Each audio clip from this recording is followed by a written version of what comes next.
Hey, what's up guys, TechTine here and I'm back again with a brand new video. Before I begin, as always, I want to thank you all so much for watching. If you do enjoy my content, make sure you leave a thumbs up. Also, make sure you subscribe to the channel if you haven't already done so. But with that being said, today I'm going to be talking about my experience with the 2024 Moto G Stylus 5G. Let's go ahead and begin with the price really quickly. So this phone right now, you can get it unlocked from the Motorola website for $249, which is an incredible deal.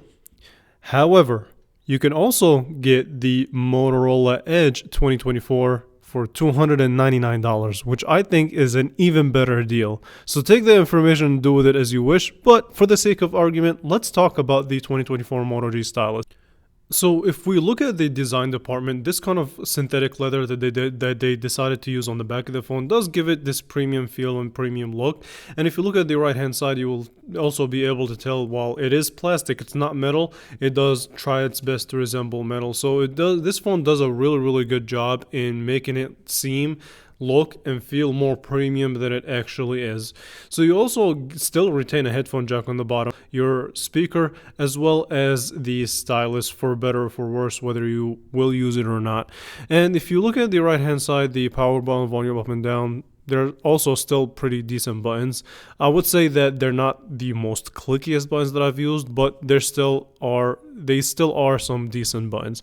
Overall though, as a design 6 months later, I still feel like it still is a solid overall design compared to the previous generation at least.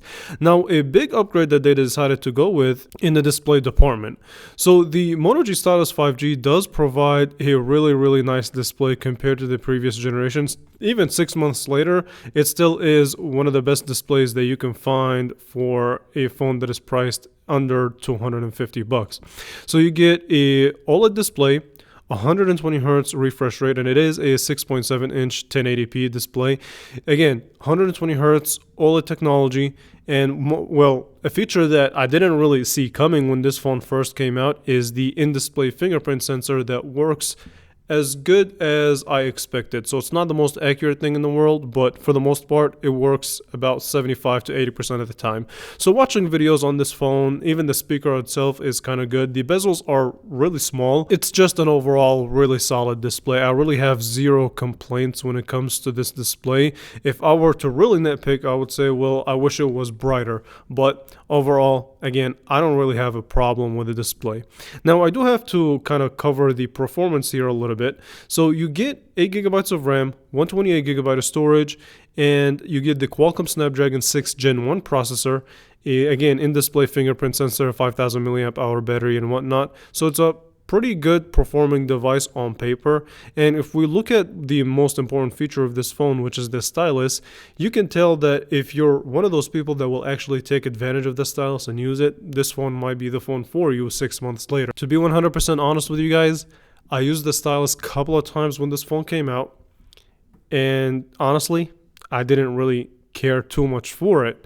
It was there, it's a nice tool, it's a nice extra tool to have, but it wasn't like a priority thing for me, right? My favorite feature on it to this day still is this live message that will allow you to write. Let's say that you want to do a quick math problem, you can do that, and what it ends up doing is that plays you back sort of small animation from the time that you started writing on the kind of live message app. It's cool, it's neat. I did not utilize it all that much. It's again an extra tool that you can take advantage of. But back to the performance point, I do have to say that everything on this phone is still kind of smooth. It's fast. It's reliable for the most part. It's not the best performing device, but for $250, it did its job. I do have to say that I did notice a lag and slowdown over time now that it's been 6 months.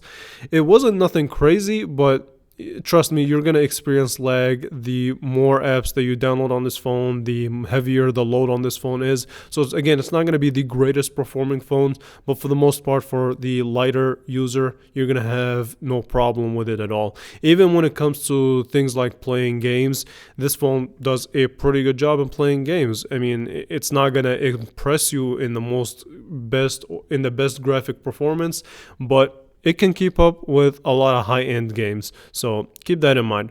Now, the next topic of conversation that I want to discuss is in the camera system. So I do have a full camera review on this phone, but basically here's my quick summary. You get a 50 megapixel main sensor, you get an ultra wide, you get optical image stabilization with the main sensor, which is a noticeable upgrade from the previous generation. When it comes to the camera app itself, I did notice a slight lag when it's switching between the main and the ultra wide. Nothing that was crazy or too big of a deal because it does take pictures quite well and quite fast. As far as image quality under good lighting conditions, this phone performs as good as I expected it to for $250. Nothing is going to change in that regard.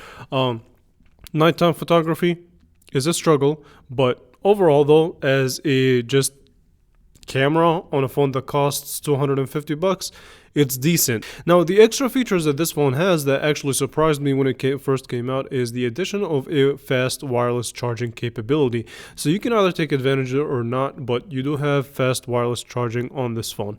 Overall, though, my thoughts on this phone 6 months later is this: it's a pretty good phone. If you have it, I think you'll be happy with it. If you don't have it and you're thinking about buying it, I would spend the extra $50 and get the 2024 Moto Edge. Unless you really feel like you want to utilize that built-in stylus, I would not jump the gun and buy this phone if they still have the Moto Edge on sale for $299. So with that being said, I want to thank you all so much for watching. If you did enjoy this video, make sure you leave a thumbs up. Make sure you subscribe to the channel. If you had the Moto G Stylus 5G for a while, let me know what you think about it. Leave it in the comments below and I will definitely catch you guys in the next one. Thank you all for watching.